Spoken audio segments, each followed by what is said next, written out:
What's up, friends? Welcome to Monday, Daily Dub, April 22nd. And this is a special video because on today, am completing a goal I set for myself to upload a video for 100 straight days. And this, the final day of the 100 straight days of uploads, is Daily Dub number 80, actually. And so you've also then had a number of trailers and dub lives and some reviews and live streams and a lot of different stuff. But for 100 straight days, we've uploaded. And I'm proud of that. And I hope you're enjoying the content. If you haven't watched a lot of it, go back and watch it. A lot of it is fairly evergreen. It's not necessarily tied to any date specifically. So you can go back and watch some of that. And I hope that you will do that. And enjoy it. But I hope you've enjoyed 100 straight days of uploads. So as we move forward in the channel, you can still expect Dub Life every Sunday. You can still expect trailers on Wednesday, daily dubs whenever I have something to talk about, like Game of Thrones on Mondays right now. And you'll probably start to see some other videos. I would ask you go and check out the Delightful Dub Ventures, a 3-part episode we did last week where we played a role-playing game, D&D style, with my siblings, and we had a lot of fun. I think it's really funny if you'll sit there and watch it, but I know that's not everybody's thing, but I think you'll enjoy it if you watch it, if you like the kind of sense of humor that we have on this channel. I think it'll be fun. So you may see some more of those, but they'll probably come out in the evenings. Then I want to do some kind of countdown lists, like my favorite figures of the year so far for quarter one, some of my favorite places that I visited, some of those types of things. So you're just going to see, the same thing you get from me. As always, if you have questions, leave them. And you can, when I do a daily dub, I can cover it. But now, again, spoilers are coming. So we're going to talk about episode 2 of Game of Thrones, the final season that we just watched. In fact, David had watched it with me. David's just right over there, and it makes me happy to have my buddy here with me as I go for my 100th straight day of uploads. It's actually Sunday night. You're watching this on Monday because as you're watching this, I'm probably on a plane, unless you're watching it at like 12:30 when I put it up, midnight. So let's talk about the second episode of final season of Game of Thrones. So my thoughts going into this episode, I expected that we had to have some discussion around Jon finding out who his proper parents are. Whether or not he would talk to Dany or not, it felt like he probably needed to because we were running out of time. We only have 4 episodes left after this. And then the trial of Jaime Lannister kind of seemed like it was going to be the big moment. And so we did have both of those things. It took a while to get to the Jon stuff, but let's do a quick recap through some of the major scenes, and then I'll kind of give you some of my thoughts on the episode. So the trial of Jaime actually went much shorter than I thought it would. It was just the first scene. It kind of went as you expected. Tyrion has kept making mistakes over the last couple seasons, and it's finally being noticed as Jaime comes and says Cersei lied. She actually hired her own mercenaries, the Golden Company, and she wants to kill all of you. And so it makes Tyrion look bad. So things didn't look good for Jaime, but then ultimately the big thing that happened was Brienne stood up for him, vouched for him, because Sansa believes in Brienne. That means Sansa is gonna accept him. Also means Jon is probably gonna accept him, and ultimately they decide they're gonna accept and forgive Jaime, which I think we all knew would happen, but we didn't know if there'd be like a trial by combat or something like that may have changed things up. So it's a pretty quick and uneventful. Bran doesn't really say much about getting pushed out of the ledge in that scene. So, now Jaime's on the good guys team, which ultimately we knew was going to happen. So the next scene, we see, Gendry's making weapons and Arya's checking out his action. That's kind of what's happening. And she wants the weapon that she's asked for. And they talk a little bit about different stuff, but she wants his action. So the next thing that happens is we see Jaime and Bran at the Weirwood Tree. Again, it seems very short that we thought might be longer, but it's basically just Bran telling Jaime he's the three-eyed raven and he's different, and it doesn't matter that he got pushed out of the thing and he used to would have been mad, but he's not anymore. Jaime apologizes, of course, and he asks, why didn't you tell him what I did? And Bran's like, well, I don't want him to kill you. I need you to help. So, again, kind of uneventful. What I'll even just say right here, the scene, again, did a lot of scene setting and a lot of reunions, but what it also did is gave us hugs as a viewer. It gave us some really fun moments, some really good moments that are probably the last time we're going to see some of these moments before doom and gloom comes, which seems like it's coming next episode. So, that's kind of one feeling I got from it. So then the next thing that happened is Tyrion and Jaime are walking around. People are spitting on them. The North doesn't like the Lannisters, of course. They're talking about Cersei lying and all this. Jaime does believe the baby is real. I think that the reason Cersei slept with Euron last week was just like when she had Robert. She would sleep with Robert to make Robert think that her kids were his and not Jaime's. I think she's trying to legitimize the baby. And she's going to act like it's Euron's and not Jaime's. That way the baby has a claim to the throne. I think that's what's going on. So I do think there is a baby. And Jaime believes it's real. I think a key was Tyrion said, "You've always known what Cersei is. You just chose to love her anyway." Jaime Lannister is a conflicted character to a lot of people. Of course, he did throw a child out of a tower and try to kill him. But a lot of his motives have always been, basically all his motives have always been for love. You can question his love for Cersei and say it's stupid or whatever, but it's always been his motives. When we learned about why he was the Kingslayer, it was more an act of nobility and saving people. Even though he broke his vows, he saved a whole city from the Mad King. So he's an interesting character, and he's really developed quite a bit. And so then it kind of develops into Tyrion and Jaime going like, we're all going to die tomorrow, so this is our last night. What should we go do? And it becomes kind of funny. So then we get Jaime and Brienne reuniting. Brienne's out there working with Pod, getting him ready to fight. And that's a very heartwarming reunification. And Jaime says he wants to serve for Brienne. He wants to work under her in combat, under her command. Very heartwarming, and that's going to be a theme with them too.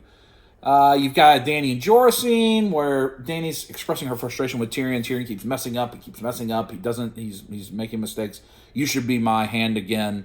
And Jorah giving her advice that she should continue to remain with Tyrion, and that she probably needs to go talk to Sansa as well. He's trying to give her good counsel, which she does. Dany goes and talks to Sansa. Things like they're going to make up. They're talking about Jon, and Jon loves her and she loves Jon, and are the motives pure because of that, and all of this stuff. But ultimately, they seem to be getting along. We get yet another bash at how short Kit Harington is, because they continue to do that every week, which is staggering. But we get a Khal Drogo reference, which is nice. And then they seem to be making up. And then Sansa says, "What happens after the war?" And Dany says, "I'm going to take the Iron Throne." And Sansa says, "What about the North? We don't want to be under your rule." And it gets cold again. So, yeah, that's. I don't think there's ever going to be clear respect for each other in that. And they may respect each other, but they're not going to get along, I don't think, until something else triggers that. And then the next thing comes in. Theon comes in, says he wants to fight for Winterfell, fight for Sansa. Sansa runs and gives him a great embrace. Very emotional scene. I am a fan of the Theon storyline. I think book readers are probably more of a fan of Theon's storyline than the show only watchers, because Reek is a perspective character for you in the book for a long time, and so I'm a fan of the Theon story. But I know a lot of people are not. I love to see that he came back and that she embraced him, and I think that's wonderful. Then we go down and we're like with the, what a quote unquote common people, like Davos is feeding people, Gilly is helping people, and the little girl that I think is obvious to Davos to look like Shireen Baratheon, wants to fight, and she looks like she's 5 years old. And Gilly says, you can fight, you can protect us in the crypts. And this is where you start to realize how many people are going to be in the crypts. And so it's similar to in Lord of the Rings, where all the women and children are trapped on the innermost part and it's going to be breached. I am fearful of those crypts because it seems like that's where a lot of people are going to be. And we'll talk more about that in a little bit. So the next thing that happens is the Night's Watch. So Ed and Tormund and Beric Dondarrion, they return. They let people know they had to go around the Night King on the way there, and that they're going to be there tomorrow, and it's going to be really bad and all this stuff. And you just kind of get everybody's back, hugs and embraces. We haven't seen you since the last Doomsday battle. And you get the montage with the dragon, glass, weapons being built, and all that stuff. Just kind of setting the stage that a big battle's coming. Then you get a big scene where they're in there with the big map and they're drawing the battle plans and what they're going to do. And the key of that is that Bran, because he's been marked by the Night King's going to be attracted to him, and he wants to be used as bait. They don't like it. But Theon says he'll protect them with the Ironborn soldiers. Will protect Bran. Tyrion's going to be in the crypts because that's where Dany tells him he needs to be, and she reinforces that she trusts him and his wisdom and his mind are a unique thing, and that she needs him to stay alive. So he's going to be in the crypts. So again, somebody in the crypts, as well as the weirwood tree. Areas away from the battlement are going to be at risk, and it sounds like they're going to use the dragons to protect Bran at the weirwood tree as well. Something's going to happen there. And so then the next thing that happens is we get like this series of goodbyes, this series of, this is our last night on Earth, we're all going to die. A lot of fan service things that, because maybe half of these characters are going to die next episode, we wanted to give you some nice stuff. So we get Grey Worm and Missandei in their very emotional scene, romantic scene, and Grey Worm, they're not going to welcome us and all these things. But it's ultimately, you can tell Grey Worm kind of feels like he's probably about to die. I would say 99% chance that Grey Worm dies in the next episode, which appears to be the battle for Winterfell, which will suck, because I like Grey Worm. You get the scene with Sam and Ed and Jon, like the last three of the Night's Watch, and Sam wanting to fight, and they're still picking on him and everything else. But again, the last of the Night's Watch, kind of a goodbye scene. Throughout, we've got Jorah and Lyanna Mormont talking to each other finally, and Lyanna, recognizing that he's her cousin. You also had Sam giving Jorah Heartsbane, a Valyrian steel sword. That was his family's sword. I believe Jorah will probably die in the next episode, which will also be very hard. I think Dany's going to lose a lot of her faithful folks in that episode, and that's why Jorah had a very heartfelt moment with Daenerys, a heartfelt moment with Lyanna, a heartfelt moment with Sam. Like, it's kind of the closing of his chapter. That's just the way I interpret it. I don't know anything. It's just the way I interpret it. Then you have, I'll come back to the big moment, but you have Arya and the Hound and Beric, odd couples that have been together through different things, seeing each other for the first time, and then Arya says, I don't want to be with you old cats, and she goes and founds Gendry, and she was looking at the action, so she tells Gendry it's time to go to Pound Town, and that's what happens there. Last night on Earth, I guess. And then you've got the big emotional scene, and in my opinion, one of the best scenes in Game of Thrones history, where Jaime and Tyrion are there, and then we've got Tormund and Davos there, and we got Brienne and Pod there, and they're drinking, and it's like they're at camp, around a campfire, and everybody's taking shots. That's what it was like. And they're just telling stories and laughing, and Tormund tells the story about killing a giant and breast milk and all of this stuff. And you get all the great Tormund looking at Brienne, trying to seduce her with his weird looks and comments. That's always been fun the last couple seasons. But then you get Jaime knighting Brienne, and what is a fantastic scene. Fantastic scene. Brienne's such a wonderful character, and the Brienne-Jaime dynamic is really the thing that brought Jaime into the world of the good guys in our eyes, I think. And so that was a wonderful scene. But again, lots of finality in these. Will both of them make it through? I don't know. I have a feeling Brienne dies. That's the thing that triggers Jaime, and I think Jaime goes and kills Cersei at some point. We have to remember there's the looming Bronn, who has the crossbow, that's been hired to kill Jaime and Tyrion. That's out there.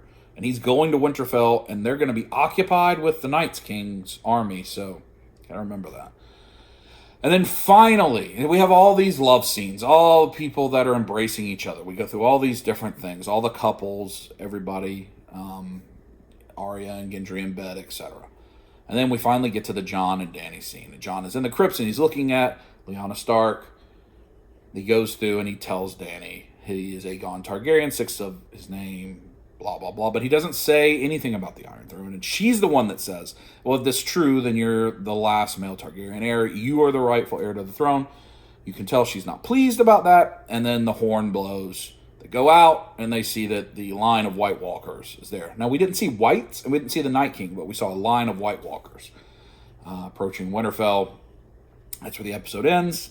Nobody wanted the episode to end there. We were ready for it. So, obviously, next week's a battle for Winterfell, whatever they call it. I think it's a 90-minute episode. I believe it's going to have the longest battle in the history of TV and film, is what they've said. I think like 52 minutes or something of straight battle. I expect there to be mass deaths. We've gone through 2 of the 6 episodes, 33% of the show that's remaining. Not one death other than Little Umber. And no real conflict, like a lot of feel-good stuff. That ends, in my opinion. They've set the scene for some pretty tragic and emotional things to happen. And the story has to start barreling forward because they've given us all the reunions that we could have asked for. They've all happened, except for people killing Cersei. So, in my opinion, next week it's going to be brutal. I think you should come with your emotions ready to handle big deaths. If you told me, like, if I had to bet, I'm thinking Theon dies. I'm protecting Bran. I'm thinking Jorah dies. I'm thinking Grey Worm dies. Ed probably dies. I think there's a good chance that Beric Dondarrion may die in the next fight. I don't think Hound dies. I don't think any of the Starks die. Jon or Dany, I don't think die in that battle. I don't think Jaime or Tyrion do. But you're going to get a lot. You're going to get a lot of big deaths. And I think Brienne may be the biggest, because this was a big closing of the story of Brienne and Jaime. And that's going to be a pretty emotional death. So maybe none of that happens. Maybe they all just defeat the army and hooray, they win. And then we get 3 episodes of like eating at the buffet. Maybe that's what happens. But that's not really Game of Thrones. So anyway, I really liked this episode. It's a good emotional one. Again, it's a hug. It feels like it's very much for the fans. But it's setting up Doom. And so that's what I thought of it. It was interesting that we did not go to King's Landing at all, I don't think. No Cersei, no Gold Company, no Euron. And I don't think we're going to go there next week either. That may just stay away until they finish fighting the dead. And whatever's left is left. And then they merge. Interesting that we didn't see the Night King, but we believe that he is on Viserion and Bran's going to be bait to lure him. If there's anything that we know from shows, when you try to use someone as bait, something else happens wrong. And it just wouldn't surprise me if the Night King has separated from his army. And he's riding his dragon somewhere else. And he's leaving his army to fight. I don't know what that means. That just wouldn't surprise me. Anyway, it's been about 20 minutes, so I got to go. I hope you have a wonderful Monday. I hope you've enjoyed the 100 straight days of uploads. I've worked really hard to try to give you a lot of different content, answered a lot of different questions, done a lot of different things. I'm headed to Tampa, and then I'm going to Myrtle Beach for vacation. So look out for a trailer on Wednesday. Go check out those delightful dub adventures and the dub live from this week. If you haven't watched my Mexico video, I think it's really good. I think you'll enjoy that as well. And stay tuned for a new dub life on Sunday. Thank you all. I'll talk to you soon. David, give him a little squeeze it. It's for the 100th day. Squeeze it. Squeeze it. See you next time.